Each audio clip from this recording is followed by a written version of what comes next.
మీ new Born babies తో travelling ఎప్పుడు చేయాలి, ఎంత సేఫ్ గా చేయాలనేది ప్రతి న్యూ పేరెంట్ కి ఉండే ఒక కామన్ డౌట్. సో అందులో ప్రికాషన్స్ వస్తే ఫస్ట్ సేఫ్ టెంపరేచర్స్ ని మెయింటైన్ చేయాలి అండ్ హైజీన్ మెయింటైన్ చేయడము. ఈ 3 ప్రికాషన్స్ తప్పనిసరి. ఒకటి, ఫీడింగ్ అనేది ఖచ్చితంగా ఎవ్రీ 2 to 3 అవర్స్ లో ఇవ్వడం.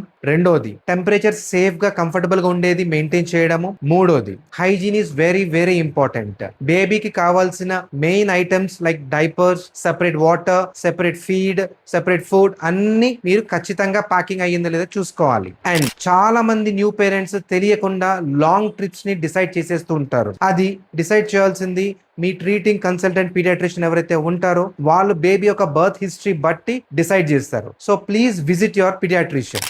లాస్ట్ బట్ నాట్ లీస్ట్, ఖచ్చితంగా మినిమం ఫస్ట్ వ్యాక్సిన్ పడిన తర్వాత మేబీ 45 days ఆర్ 2 months తర్వాత ట్రిప్ ని ప్లాన్ చేస్తే your baby will always be safe. Hi, నేను మీ doctor Keerthiman Kancharla, consultant paediatrician. తెలుసు కదా ఈ వీడియో ఎవరికి షేర్ చేయాలో, చేసేయండి మరి.